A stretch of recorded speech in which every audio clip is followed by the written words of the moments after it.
कल हम लोगों ने शब्द को पढ़ा था और शब्द के स्रोत के आधार पर पढ़े थे। आज हम लोग पढ़ेंगे सीधा सीधा रचना के आधार पर शब्द की रचना के आधार पर शब्द के कि रचना के आधार पर शब्द के कितने भेद होते हैं। तो देखो रचना के आधार पर इसको हम कह सकते हैं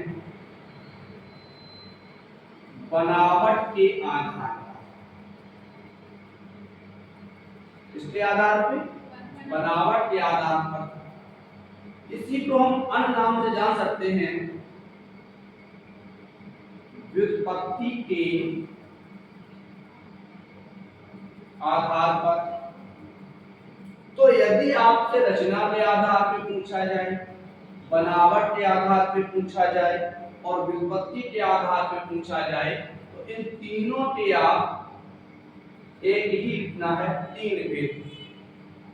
अगर प्रश्न आ जाए कि व्युत्पत्ति के आधार पर शब्द के कितने भेद हैं, तीन। रचना बनावट के आधार पर शब्द के कितने भेद हैं, तीन।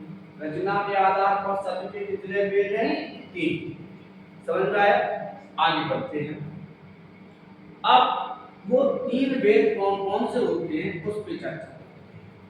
सबसे पहले होता है रूढ़ शब्द। पहला कौन सा होता है? रूढ़ शब्द। दूसरा होता है यौगिक शब्द और तीसरा होता है यौगिक रूढ़ शब्द। तो सबसे पहले जो हमारी चर्चा होगी वो रूढ़ शब्द की। किसकी? रूढ़ शब्द। रूढ़ शब्द किसे कहते हैं ये समझिए। देखो रूढ़ का मतलब होता है परंपरा और रूढ़ का मतलब होता है विशेष।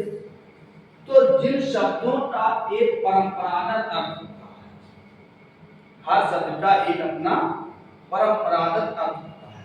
फिर इसको आप क्या करोगे, इसकी जो परिभाषा होगी वो होगी जिन शब्दों को तोड़ने से उनका मूल अर्थ खत्म या नष्ट हो जाता है। जिन शब्दों को तोड़ने से उनका मूल अर्थ खत्म या नष्ट हो जाता है उन्हें हम रूढ़ शब्द क्या कह सकते हैं।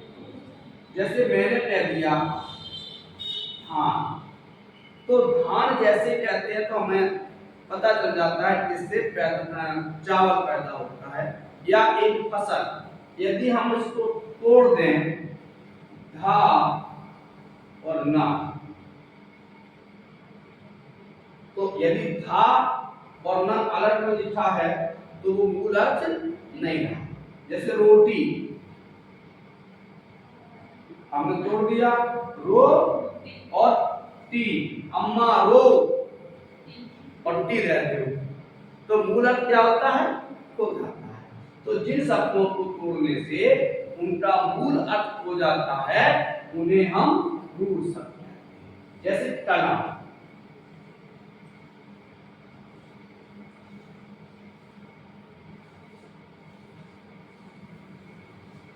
तना। अब देखो हम कह दें टल और मां, या हम कह दें टा और लम, तो इनका जो मूल अर्थ है कलम का लिखने का वो खत्म है कि नहीं है, तो उसे हम रूढ़ शब्द कहते हैं। जिन शब्दों को तोड़ने पर उनका अर्थ खो जाता है या नष्ट हो जाता है उसे हम रूढ़ शब्द कहते हैं। जैसे एक शब्द कहते हैं गेहूं, और गे धन नमस्ते। आई गई? जय भारत माता की जय। कितने आप तक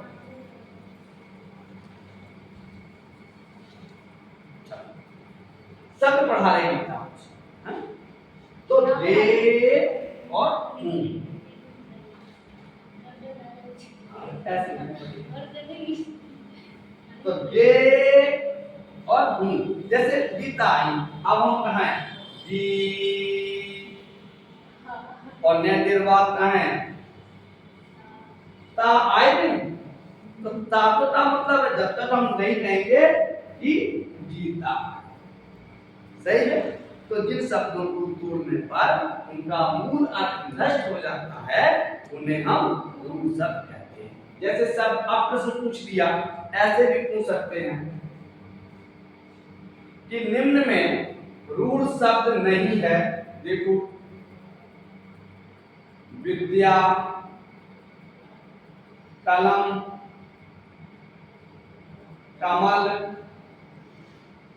जलज। अब इसमें से आप देखो कि रूढ़ शब्द कौन सा नहीं है। तो रूढ़ शब्द कौन सा नहीं होगा? रूढ़ शब्द नहीं होगा जलज। अब नमस्ते 2 मिनट से जा कर लीजिए फिर आप तब तक उधर देख सकते हैं। तो जलज, क्योंकि जल धन जा, जल धन जा, जा माने होता है जन्म, जल से जन्म लेने वाला। तो ये तो हो गया यौगिक। क्या है? यौगिक।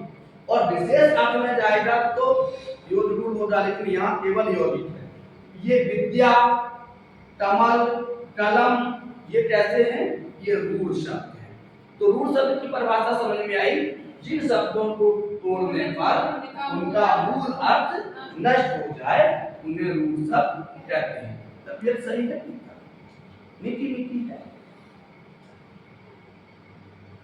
अब आता है दूसरा, आता है यौगिक शब्द। कौन सा? यौगिक शब्द।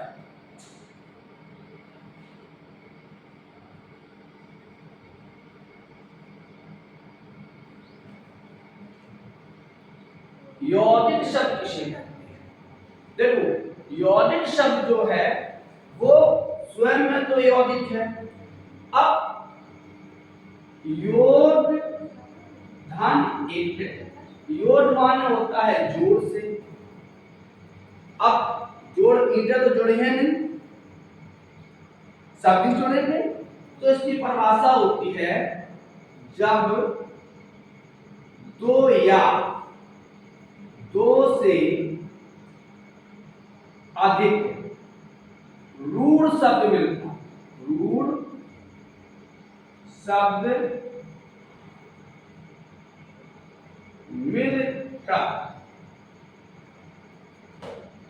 कोई नया शब्द बनाते हैं तो उसे यौगिक कहते हैं। जब दो या दो से अधिक रूढ़ शब्द मिलता है, कोई नया शब्द बनता है तो वो रूढ़ शब्द है, सॉरी यौगिक शब्द है। अब यौगिक बनते कैसे हैं? चलो देख लेते हैं। सबसे पहले हम ये सुन रहे हैं, जैसे इसको मान लेते हैं हम विद्याधन आय। अब विद्या कैसा है? रूढ़ है। देखो विदन आ, इसके बाद आधन या, तो ये भी रूढ़ है, ये भी रूढ़ है, दोनों मिल गए तो शब्द हो गया विद्यालय।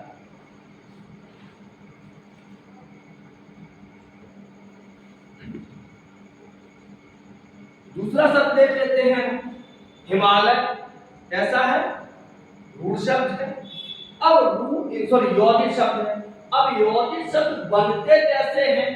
यौगिक शब्दों का निर्माण, हम डाले दे रहे हैं यौगिक शब्दों का निर्माण कैसे, बनते कैसे, यौगिक शब्द बनेंगे कैसे, इस पे थोड़ी सी चर्चा होती है। बेटा हाथ में क्या मार दिया बेटा? वो तो हम पता है कुछ नहीं लगते।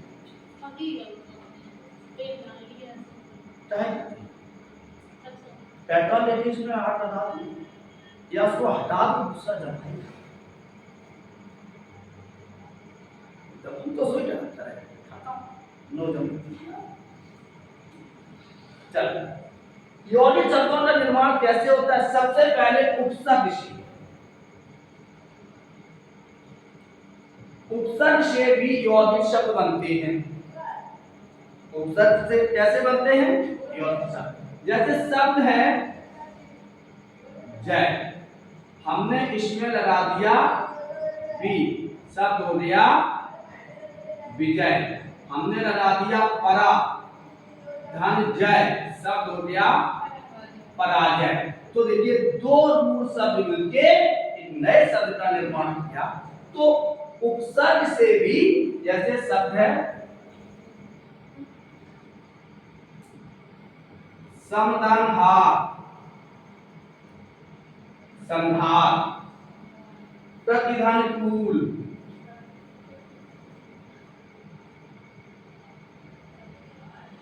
प्रतिकूल, अनुधानुकूल, अनुकूल। तो यौगिक सभी कैसे शब्द हैं गीता? यौगिक शब्द हैं। कैसे हैं? यौगिक। तो उपसर्ग से भी यौगिक शब्द बनते हैं। यदि किसी शब्द में उपसर्ग लगा है तो वो कैसा शब्द हो सकता है? यौगिक। सही है। प्रत्यय दूसरा बनता है प्रत्यय से यौगिक शब्द।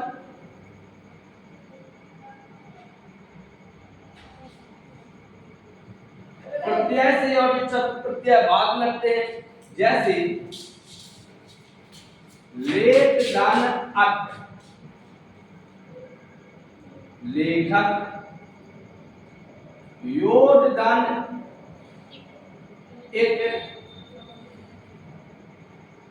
यौगिक। इससे प्रत्यय से निषिद्धंचर,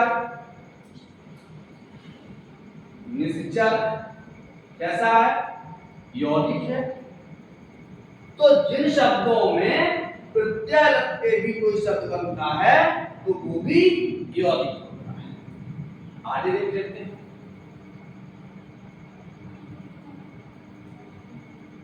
समास से,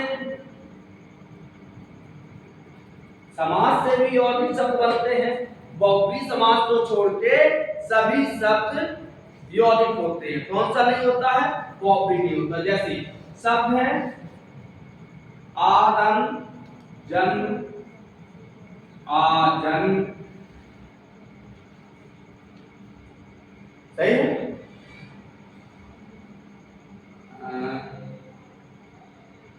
चिड़ी धन मार, चिड़ी मार, कैसा है? चिड़ी मार, चिड़ियों को मारने वाला यौगिक है। नीलधन अंबर,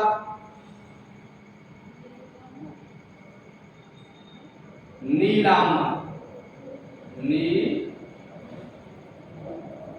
नीलांबर कैसा है? तो समास से भी यौगिक शब्द बनते हैं। यहां नोट करके आपको लिखना होगा केवल बहुव्रीहि समास के समासिक शब्द यौगिक होने के साथ साथ एक विशेष अर्थ में आते हैं तो वो यौगिक रूढ़ कहे जाएंगे। यानी बहुव्रीहि समास को हमें छोड़ देना। तो समासिक के जितने भी शब्द होते हैं वो कैसे होते हैं? यौगिक होते हैं। संधि से,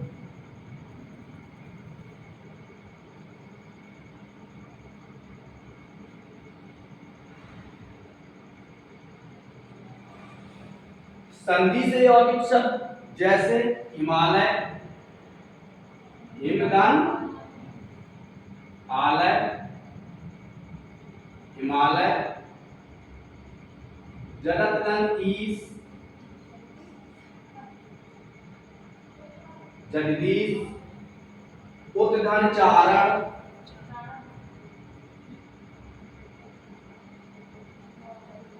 उच्चारण, ये सभी इससे यौगिक शब्द होंगे। उच्चारण कैसा है? यौगिक शब्द। क्यों है? क्योंकि दो रूप शब्दों से मिलकर बना। जगदीश कैसा शब्द है? यौगिक है, क्योंकि दो रूप शब्दों से मिलकर बना। तो दो या दो से अधिक रूप शब्दों से मिलकर बने शब्द, चाहे वो प्रत्यय हो, उपसर्ग हो, संधि हो, समास हो, कैसे होंगे? यौगिक। कैसे होंगे? यौगिक। तो यौगिक समझ में आया? देख लेते हैं। जैसे निम्न में यौगिक शब्द है, निम्न में यौगिक शब्द है।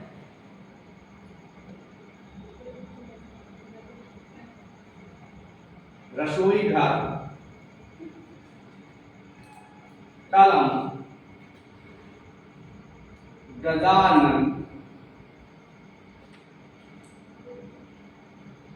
मोर। तो अब यौगिक शब्द में छांटना है। इनमें यौगिक शब्द कौन है?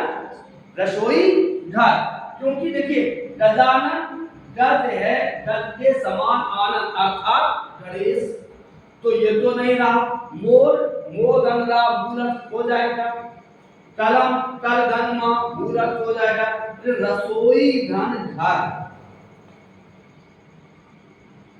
संकर शब्द है। रसोई घर दो रूप शब्दों से मिलके बना शब्द। गजानन भी दो रूप शब्दों से मिलके बना है, लेकिन ये किसी व्यक्ति विशेष के लिए हो गया, इसलिए यौगिक नहीं रहा। समझ में आ गया? अब चलते हैं यौगिक रूढ़। समझ में आया?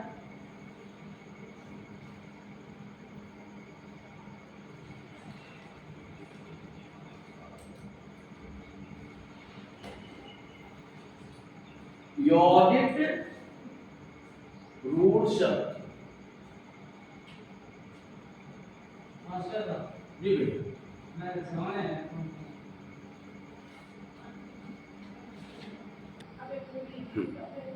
तो यौगिक रूढ़ होता है जो शब्द यौगिक तो हो, यानी दो रूढ़ शब्दों से मिलकर बने हो, लेकिन यहां रूढ़ का मतलब होता है विशेष। रूढ़ का मतलब क्या होगा? विशेष। जो यौगिक तो हो लेकिन किसी विशेष अर्थ में, किसमें हो? विशेष अर्थ में। जैसे हम अब इसकी परिभाषा पहले समझिए। वे यौगिक शब्द जो किसी व्यक्ति विशेष या पदार्थ विशेष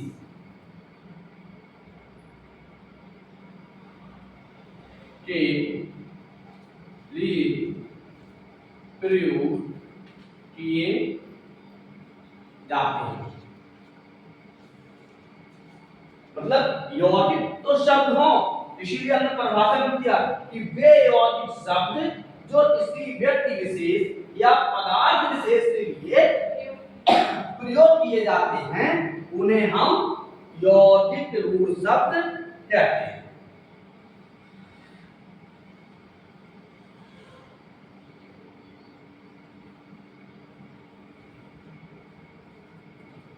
जैसे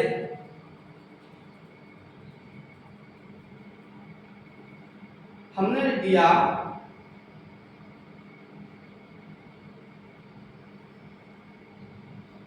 चक्रपाणी,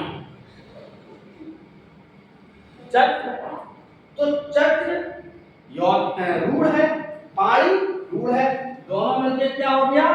यौगिक रूढ़। अब चक्रपाणी किस व्यक्ति के लिए प्रयोग है? तो विष्णु के लिए। चक्र है हाथ में जिसके अर्थात विष्णु, तो इसलिए यह चक्रपाणी कैसा हो गया? एक विशेष अर्थ। जैसे शब्द लिख दिया हमने दशानन, दस धन आनंद अर्थात रावण। तो दशानन किसके लिए प्रयोग होता है? रावण के लिए। तो दशानन शब्द कैसा हो गया? यौगिक रूढ़। और रावण कैसा हो गया? रूढ़। चक्रपाणी कैसा हो गया? यौगिक रूढ़। और विष्णु कैसे हो गए? रूढ़, क्योंकि तोड़ दो विष्णु विष्णु खत्म। आगे लिख लेते हैं।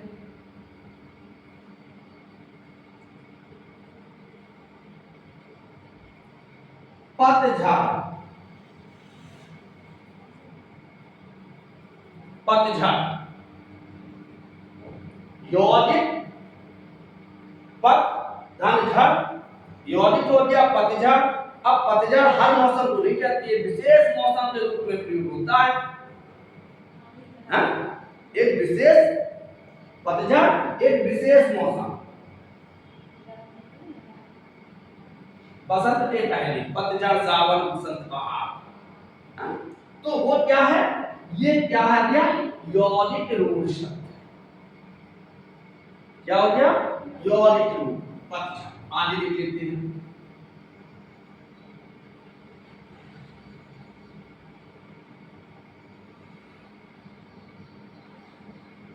श्वेतांबर, श्वेत धन अंबर, सफेद वस्त्रों को धारण करने वाली अर्थात सरस्वती। वीणापाणी सरस्वती। चंद्रमौली,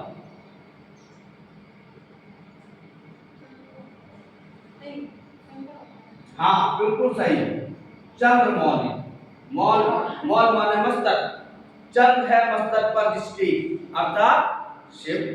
लंबोदर गणेश। तो नोट करके यहां लिख लीजिए जितने भी बहुब्रीहि समास के उदाहरण होते हैं, नोट।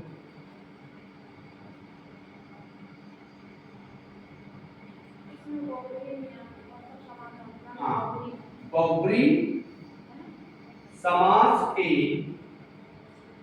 सभी उदाहरण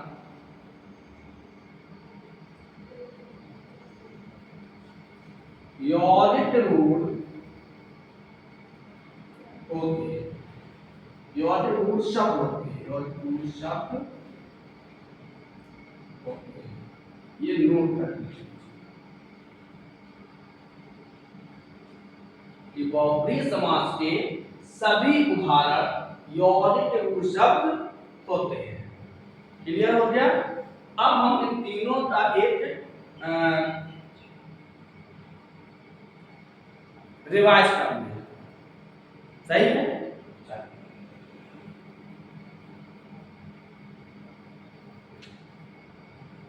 सबसे पहले बताएं रचना के आधार पर शब्द के कितने भेद होते हैं, 3। और पूछ दिया जाए केवल शब्द के कितने भेद होते हैं, तो 4। अर्थ के आधार पे, स्रोत के आधार पे, प्रयोग के आधार पे और रचना। यदि शब्द आ जाए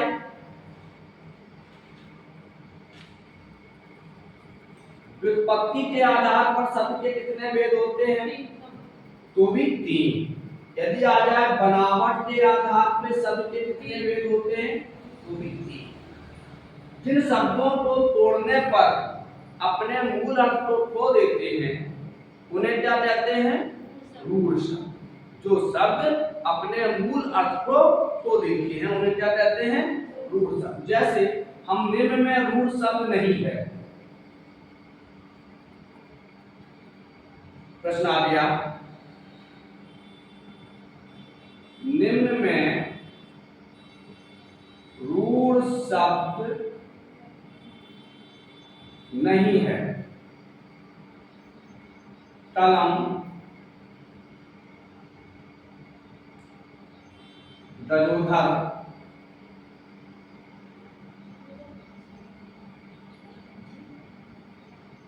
गायक। निम्न में रूढ़ शब्द है कलम, दलोदर, गायक, लंबोदर। कौन सा होगा, गायक, दईदान अक, क्योंकि ये प्रत्यय से बना है, ये यौगिक है, ये यौगिक, ये यौगिक रूढ़, ये यौगिक रूढ़। हाँ तो अच्छा, अब दूसरा आता है वे शब्द जो 2 या 2 से अधिक रूढ़ शब्दों से मिलकर बने होते हैं, क्या कहलाते हैं, यौगिक। तीसरा वे शब्द जो किसी व्यक्ति विशेष या विशेष अर्थ में प्रयोग किए जाते हैं उन्हें क्या कहते हैं, यौगिक रूढ़। कल हम लोग पढ़ेंगे अर्थ के आधार पर शब्द के भेद। तब तक के लिए राधे राधे।